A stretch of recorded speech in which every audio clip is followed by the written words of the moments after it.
Hello, welcome back to my channel.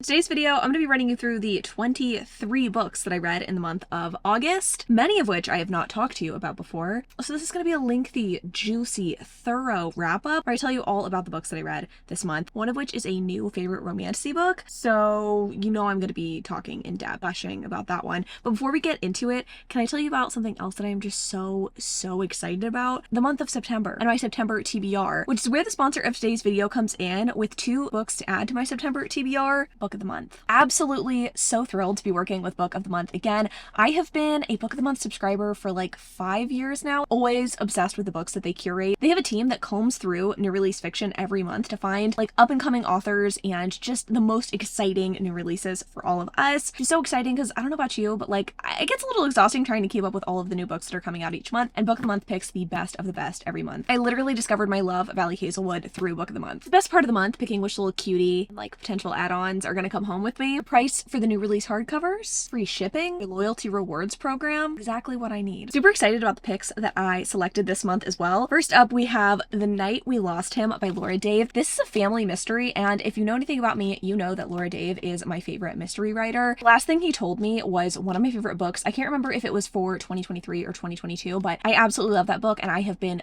just desperately awaiting her follow-up, so excited to dive into this one. And because I wanted to try something new, I also picked up Fantasma by Kaylee Smith, which is a paranormal / fantasy romance which has a deadly game at the center. And if there's one thing that I have discovered about my reading this year, it is how much I love competitions in books, especially when it comes to romance, so I am so excited to dive into this one. And also, I have to say, the other titles this month are really phenomenal. It's really hard for me to pick just 2, and now is the perfect time for you to check out those titles and to get your first book for only $5 by going to bookthemonth.com and using the code CARDIGAN. You cannot beat that price for new release hardcover fiction. $5 for your first book. Again, go to bookthemonth.com, use code CARDIGAN. You know what to do. And y'all be on the lookout because these 2 books are going to be featured in next month's wrap up. Thanks again to Book the Month for sponsoring this portion of today's video. And now let's get into the wrap up, y'all. We have so many books to talk about. First up, we have The Mystery Guest by Nita Prose. I have not read any of the other books in this series. I believe the first book is called The Maid, and something about the cover of that book just seemed so sophisticated. I don't know, it was kind of like putting me off from reading it, but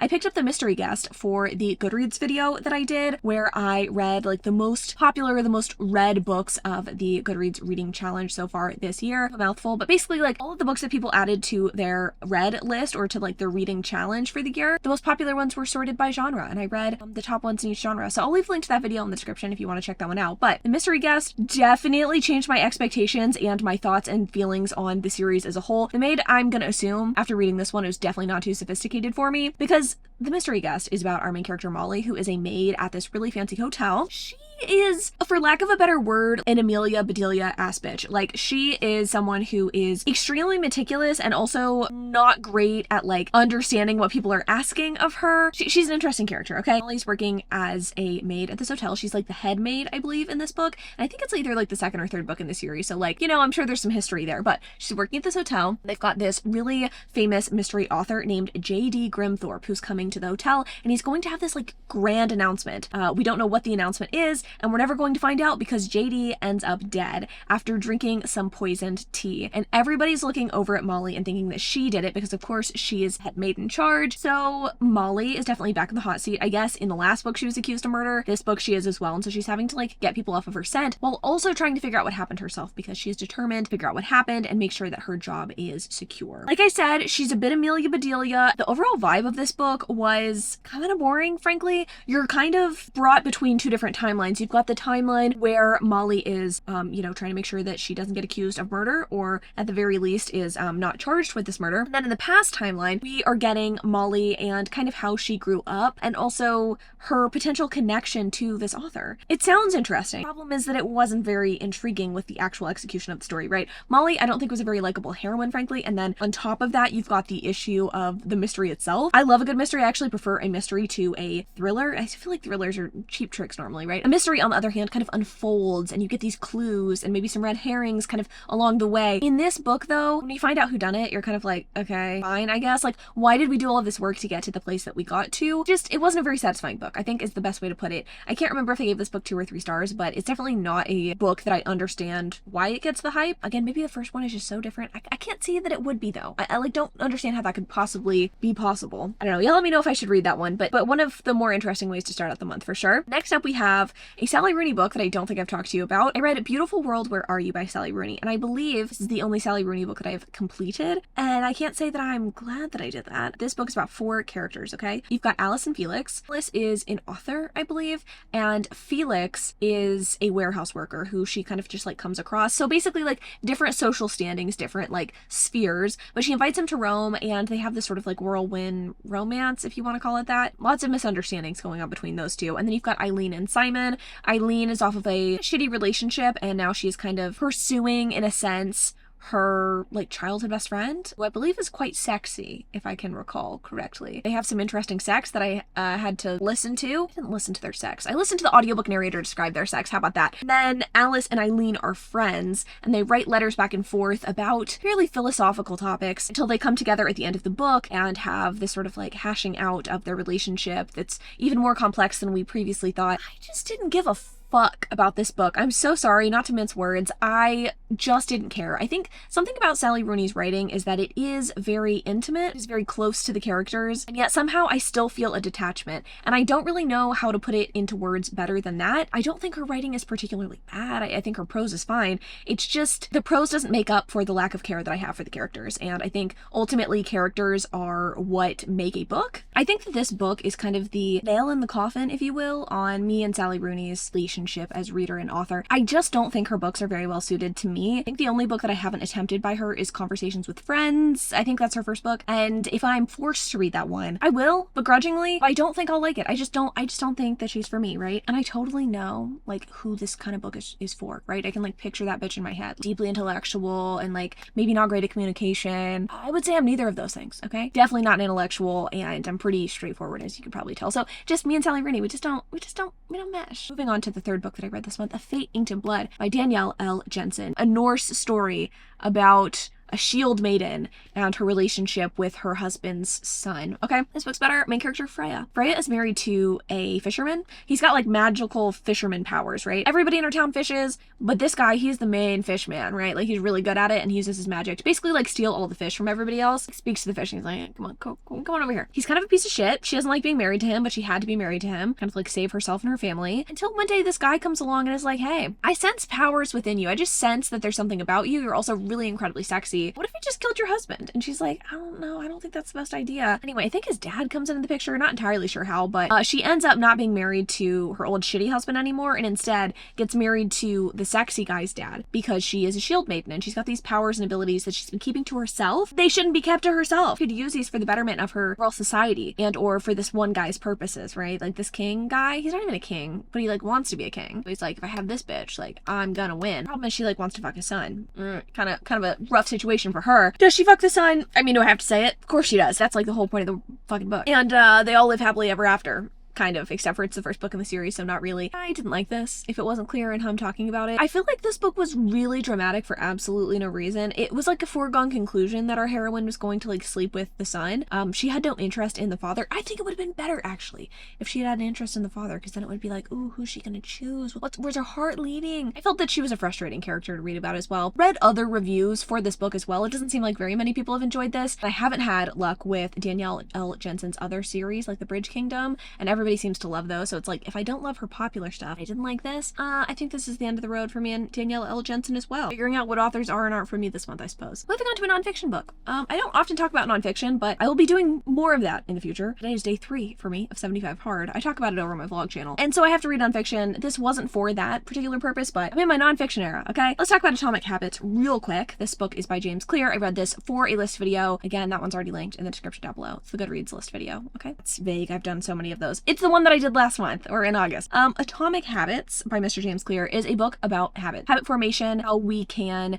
better our lives, not necessarily through goal setting, but through action creating. I really enjoyed this. As someone who is trying to basically change my entire life at the moment, I found there to be such good, useful nuggets in this book that were things that made sense on a psychological level and yet weren't too surface level. Here's the problem with nonfiction, and I don't know if you'll have the same problem, especially when it comes to like self-helpy kind of stuff. You either get someone who is telling too many anecdotes and is also at the same time like too scientific and talking about shit in a way that I don't understand and can't apply to my own life. On the opposite side of things, you've got someone who talks too anecdotally and then also talks about things that's like, no shit, that's what you should be doing. This book I think is in the middle, right? The information is accessible. It is stuff that I think can apply to your life in really helpful ways. And as someone who is very like action oriented and goal oriented, I found that some of the things that were prescribed in this book were things I was already doing. So it felt like, oh, okay, if I'm already doing these things and they're working for me, what other things in this book can I employ? So like this, I think there's a reason that this book is so like highly touted and or like at every airport bookstore. I think that get something from this if you're looking to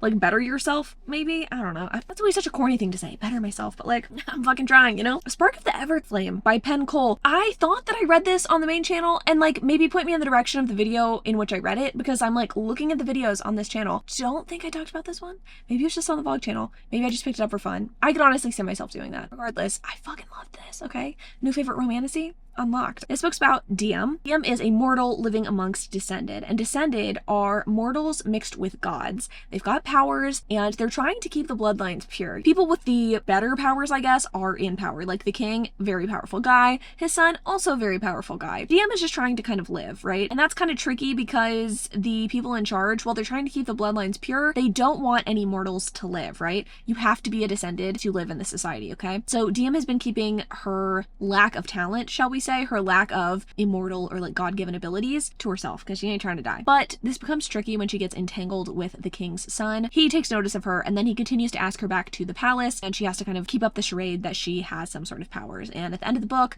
there's a big reveal. Things get interesting. And it's just so fun. Honestly, I really enjoyed this. I think the one criticism that I see often of this book is that the romance is not the best. And I have to agree. I think the romance is probably the weaker part of this book. That didn't stop me from enjoying it. And I don't know if it was an ovulation thing, but man, I liked this relationship. I liked Diem. I liked the king's son, who I can't remember the name of at this point because I'm already moving on to another romantasy that's also really fucking good that I'm talking about next month. I'm in my romantasy era, okay? I'm finally finding some that I like and I'm very happy about that. But all that to say, I gave this book 5 stars and it feels weird to do that. I'm feeling free and loose with the 5 stars lately. If something's entertaining to me, I'm just gonna do it. I'm just gonna give it the 5 stars. Not that my 5-star ratings have ever been like scientific or anything like that, but this book, I liked this quite a bit, and I'm excited to read more books in the series. I have not picked up the other ones because the 4th book, like the last book in the series, keeps getting pushed. The release date does. So once we have more of a firm release date, I might do like a big series reading vlog just because like so fun. Moving on to a book that was not in fact a good time, Hidden Pictures by Jason Recolak. I read this one for the Goodreads video. Sure did. And I don't really want to talk about it, but I'm going to because I kind of don't want you to read it. Okay, this book's about Ted and Caroline, and they are looking for a nanny for their son, Teddy. They employ Mallory, who is recently released from rehab. She's trying to kind of like change her life. She's also Christian, I believe. And the addiction part comes in, I should say. The reason that is important is because Teddy, he be drawing some sinister shit and saying that his like imaginary friend is telling him to do this, which is again quite creepy. I kind of lost my train of thought, but all I was trying to say is that I think that the reveal and the way that it was done for Hidden Pictures was not my favorite. I feel like the author, I'm not sure if it was intentional or unintentional, kind of had some like transphobic vibes in this book. Yeah, wasn't my favorite.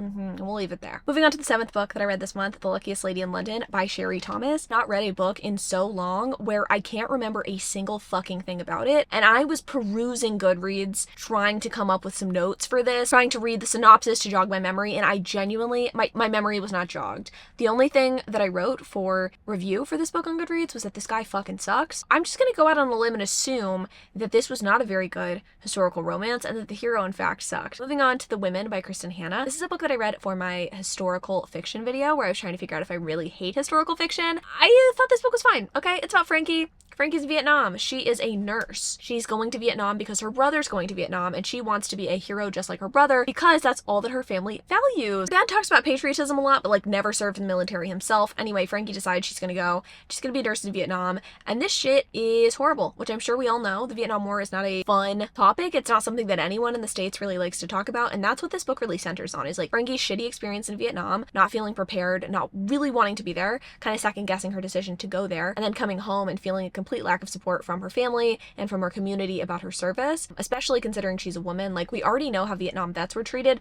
Now imagine being a woman in Vietnam and people completely ignoring your experience and literally telling you that you weren't there and you're crazy. It was depressing as fuck. I will say I didn't enjoy how Kristen Hanna just completely tortured this character. It felt like she could never catch a break and never have a satisfying life. I felt like it was a little bit too melodramatic, and we really didn't need all of that considering the horrors of what I just described to you. I think if those things hadn't been included, like all of the other tragedy when Frankie came home, I think I would have rated this book more highly. As it was, I gave it 3 stars. I did appreciate that this book talked about a time in history that we just like don't place much emphasis on. I just don't love Kristen Hanna's writing, so you know, is what it is. Homegoing though by Ya Jessie. This is the 9th book that I read this month, and it's so good. This is probably like up there with my favorite historical fiction books. This book is about 2 girls / women kind of coming of age and the paths that their life take them down. They're half sisters, I believe, and their names are Effia and Essie. Effia ends up married to an Englishman. Like, her family treats her pretty shitty before she gets married off to this guy. She's really beautiful, and her family's like kind of trying to keep her safe, but they also kind of hate her. Anyway, she gets married off to this English guy, and she ends up staying in Ghana, and her husband is part of the slave trade, so we get to see through her eyes kind of what that looks like, and then we get to see her entire lineage after her and how they are affected by, I guess, this choice, or I guess lack of choice, really, who she married, and just like what happens in her family. Half-sister who gets treated really well by her family. Essie, she actually ends up in slavery because of a series of events that happens that is almost just like happenstance. It's really wild how she ends up getting sold into slavery, unfortunately. She goes to America, she is in slavery, and her children and grandchildren are born in slavery, and eventually we get, you know, farther down into the line and, you know, see more of what happens to her family. And at the end of the book, there is just this convergence of the two family lines. It was really remarkable. I think this author does such a great job at characterization. Each chapter of the book focuses on a different person, so you're not spending very long with each character. You care about them so deeply, and you get to see how families' experiences have shaped their identity and their character, and also their own unique struggles because of like the generation or like the time period they're growing up in. It's fascinating. There's just so much here, so much to unpack. It's a book that I feel like you could reread and continue to get new things out of, and I think those are the best books, right? Because it have incredible rereadability and teach you things and get you to think deeply about different periods in history. It's just a very different approach to this topic. I really enjoyed it. I thought it was a very, very well done book. And it makes me want to read Transcendent Kingdom, which I think I might read at some point, by this author. A book that was not 5 stars and I really don't know how to feel about is A Hunger Like No Other by Cressley Cole. This is a book that I'm reading for a list video. What am I not reading books for a list video? Let's be fucking real. Book I initially DNF'd like a few years ago because it was on a list for another list video and I just couldn't make my way through it. I decided to make my way through it this time. I have such mixed feelings about it because on the one hand I hated it, and on the other hand it's got like those nostalgic vibes, even though I didn't read it back in the day, like when it was really popular. This book's about our 2 main characters, Lachlan and Emmeline. Emmeline is a half vampire, half Valkyrie. She has always been seen as like pretty weak in the eyes of the people that raised her, who are Valkyries. They're these very strong women. She just doesn't really fit in very well. She's very babied and very protected by the people she grows up with. She's on a search for some particular information when Lachlan comes across her. He is a werewolf who has been tortured by vampires for like 100 years or so, and now that he is out, he finds Emmeline and he's like, I've never met a female vampire before. I kind of want to kill you. I also kind of want to fuck you. Also, you might be my mate. I'm confused. And so begins their romantic relationship. It's a very weird book because of the way that Lachlan interacts with Emmeline at the beginning. He has been tortured and his like baser instincts are definitely at play. He kind of wants to like get up on her even though she is very unsure of him at the beginning. She's like, yo, fuck are you and why are you trying to make out with me? Why are you trying to get into my hotel shower? You're a bizarre little weirdo. It does get better. It does get better. He does want to control himself around her. But the fact that I'm having to point that out, I think, red flags for sure. The part of this book that I liked though, is farther into the book,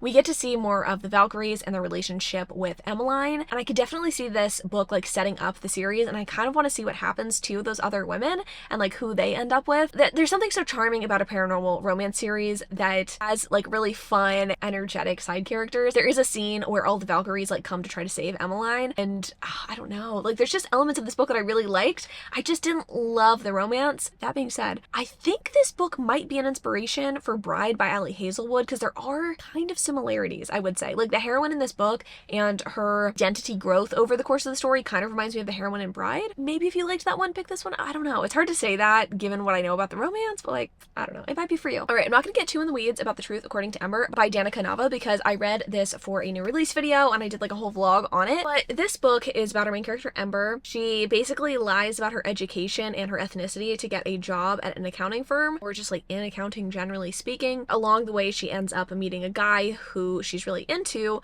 who is native like she is, and this kind of complicates things because she has to kind of lie to him but kind of be honest to him, and also try to kind of maintain this ruse at work. And I really wanted to love this one because I don't think I've read romance with a native heroine at the forefront, which is crazy. And I loved elements of this book. I loved the side characters, but I really do not like romances where the basis of the relationship is a lie. I just don't feel like that's setting up a really healthy romance. And honestly, the way that Ember acted was just kind of immature through the majority of the book. She just like wasn't someone I really wanted to root for. Sucks again because I really wanted to like this book, but it was just kind of okay for me. I give this one 3 stars. Not bad, but not really for me. Another book for a list video, Slave to Sensation by Nalini Singh. This is another book that I DNF'd a while ago and wanted to just revisit so that I could like give fresh thoughts and feelings on it. I did make my way through this one this time, which was exciting. This book's about Sasha and Lucas, and it is kind of similar to A Hunger Like No Other in terms of vibe, with that like signature Nalini Singh writing, and I don't really know how to like quantify that. You'd have to just read it and understand. But this book is about a changeling, basically like a werewolfy kind of character, and a Psy. And Psy are these like really fancy humans, I guess you could say, all like interconnected via the Psy net, I think is what it's called. And they're supposed to be these like emotionless, really logical beings, just kind of the antithesis to the changelings, right? Like very fully logical, while those people are a lot more emotional. And Sasha is a Psy and discovers that she actually does have feelings and emotions, and actually does want to fuck this werewolfy dude, and so they do. I actually think he's like a leopard or something, but regardless, I wanted to like this, but it was just like a really basic storyline, and I didn't totally care for the whole like Psy aspect of it. There is a mystery at the forefront of the story though, so if you like your romance to have a little bit more plotline, honestly, Nalini Singh kind of fucking rocks for that. I just don't think that this particular world really appealed to me. A world that does appeal to me is the Guild Hunter series by Nalini. If you like Crescent City, I'm pretty sure Sarah J. Maas was deeply inspired by that series, so I would recommend that one. This, fine. A book that is, I would say not fine, probably actively not good. The Girl on the Train by Paula Hawkins. This book is one that I think now the hype has died down and most people can admit that this is kind of a shitty thriller. But it follows our main character Rachel, who is semi-recently divorced from her husband, who ended up cheating on her and like marrying his mistress. The mistress's name, I believe, is Anna? Anyway, Rachel has a lot of fucking time on her hands between the drinking and just like not being employed. She decides that she is going to just continue to keep an eye on her neighbors, who are really attractive people. It's a husband and wife, and she's noticing like things, there's cracks in the facade, right? Like this relationship's supposed to be so amazing, but it's not so amazing. One day, Megan goes missing and we're trying to figure out exactly what happened. And it comes into play, of course. Everything's interconnected because of course it is, and we've got 3 different points of view. The audiobook was fine. I actually think the audiobook definitely added to the experience. Ultimately, this thriller just wasn't very fucking thrilling. I think that once you understand the connection between these people, you're like, okay, I know exactly what happened. The reveal was just very over the top in a way that I didn't personally enjoy, so this is a 2-star read for me. Another book that wasn't really for me, Haunted Ever After by Jen DeLuca. This is a romance that I read again for my August new release video. I go into depth over there, so I'm not going to go into depth here, but this book is about Nick and Cassie in this sort of like haunted small town in Florida. They try to figure out why Cassie's house is being haunted by the last occupant of the house. I loved the idea of this book and I really enjoyed the ghost storyline. I didn't think that I would, but I actually really enjoyed that part of it. The problem was the romance. I really felt like Nick and Cassie just did not work for me. I think this author doesn't quite strike the perfect balance for me between being heartfelt and emotional and then also like fun and quippy. I think that it's always going to be up to personal preference and personal discretion, like whether or not someone's like writing and like the balance of their writing is right for you. But when it comes to a contemporary romance, I think that, you know, it can be kind of hard to strike the balance. I think most don't for me, and that's why I don't love a lot of traditionally published romances, because they just don't really seem to like tug at my heartstrings quite, or like they're not sexy in a way that I like. I don't know. It's just like, it's not always easy easy to quantify, but it is something that was a problem here in this book. A book that I could probably gush about forever because I enjoyed it so deeply was Daydream by Hannah Grace, which was the third book that I read for my August new release video. This one was the only book that I managed to give 5 stars to, the only one that I truly felt was remarkable in any way. About Henry and Hallie. Hallie is like the eldest sister and or family manager of her family. It feels like expectations are really high, and her mom is constantly calling and like asking, hey, can you talk to your sister about this? Can you help your sister with her science project? Can you help with this, that, or the other? And Hallie feels kind of like she always has to live up to her family's expectations of her, even though she wants to do her own thing. And then Henry is the captain of the hockey team. Again, he feels a lot of pressure on him as well, and he needs to pass a class. Hallie, of course, steps in to help him pass his class and like help him with his notes in a way that I felt was really refreshing and didn't really mimic any other story that I've ever read. I feel like this trope often exists, and we've got this hero, like, I was gonna say teaching the heroine sex, which does actually happen in this book, but the way that she ends up tutoring him I thought was really nice. He's not resistant to the help. In fact, he doesn't even really like ask for the help or enlist the help of her. There's no like combativeness to the relationship. Again, that's normally what happens. It's like, this guy's failing his classes and he thinks he's too good for help. His hockey coach tells him he has to work with this girl. That's not how this one worked, and I liked that. I liked the uniqueness. What I really appreciated though about the story was that characters really complemented each other. I felt like I could see a long-term relationship truly working between them because they anticipated each other's needs. They were able to could be the calm to someone's storm at just the right times, and I just really liked how Henry was just not toxic. It shouldn't be so much to ask, but he really was like supremely great guy, like really good at communicating. When he wasn't good at communicating, he like worked on it, which hot stuff, frankly. Hot stuff, 5 stars. Okay, can we talk about something? 9 Rules to Break When Romancing a Rake by Sarah MacLean is one of those historical romances that gets thrown around so often as like one of the best of the genre, as so many people's favorites, and I feel like I see this book on so many lists. I've read it before, but I thought, hey, I'll give it another chance, see if I have better luck with it this time. There's obviously something I'm missing if everybody fucking loves this book. There's nothing missing. This book is about Calpurnia and Gabriel. Calpurnia is very much on the shelf. She doesn't think that she is going to find herself a man's because she's very average looking.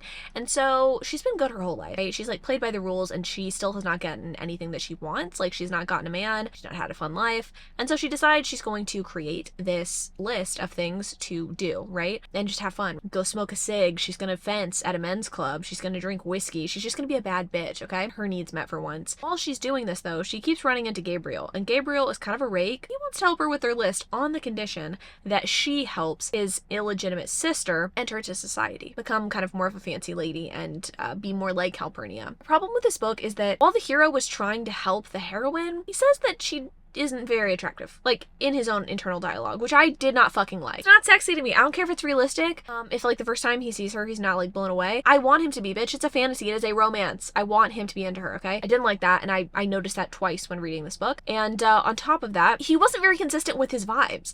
On the one hand, he wanted to help her. On the other hand, he was like, you need to keep your reputation pristine if you're gonna help my sister. It's like he was only really looking out for his own best interest and didn't really give a shit about Calpurnia. Of course, they end up together, but it's like just not satisfying. It's like not something I was really rooting for. I wanted her to get someone better, frankly, someone who thought she was stunning and gorgeous and amazing and had really good traits, and he was like just trying to use her. So wasn't my favorite, and I still don't understand why people like this one so much. Please sound off in the comments down below if this is a romance that you like, because I just don't understand it. Moving on to a book that I really liked and thought was really charming. Another book that I was reading for that list video, I think. It's like a weird selection for the time, like 50 best romances or something like that, but regardless, Forget Me Not by Brenda Jackson is this like very soap opera-esque, very hallmarky romance with an amnesia plotline. So we've got Ashley and Devin. Ashley is in kind of a shitty situation at the beginning of the book because her husband passed away 3 years ago in a tragic car crash. He was like on his way home on their anniversary, trying to like get there in time so they could really celebrate baby making, because that was like, it was time, you know, they'd been married for a while and they were excited.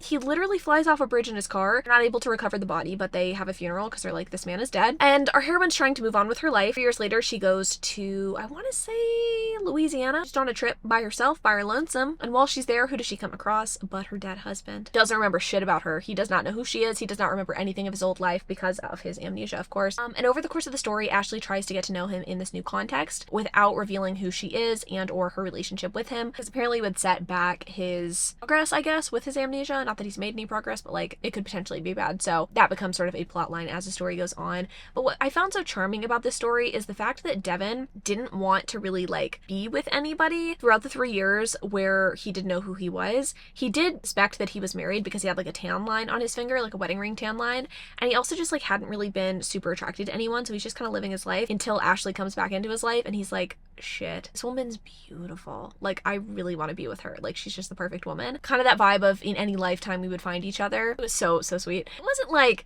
the swooniest romance ever, and I will say the conflict of this book did kind of irritate me. Ultimately, like, it was so fun. I don't know if I gave this 3 or 4 stars, but like, if you want something that just feels like refreshing and probably very different than anything that you normally read if you're a romance reader, I would very much recommend this one. Moseying right along. An Extraordinary Union by Alyssa Cole is a book that I read for, I should just shut up and stop saying it because it is what it is, okay? I'm in my list video era. I have 3 that I'm presently working on and trying to get done by the end of the year, so like that's why you're gonna hear me say that a lot in wrap-ups. But this book really took me by surprise. I wasn't expecting to enjoy it quite as much as I did because this one focuses on our heroine Elle, I believe, and she is a freed slave who is working for the Union during the Civil War. She is pretending to be a slave in a Confederate household and trying to like get some information about the activities of the Confederate Army. And while she is undercover, she ends up falling for a fellow spy and or a guy who is pretending to be a Confederate soldier but is really of course working for the Union, named Malcolm. And I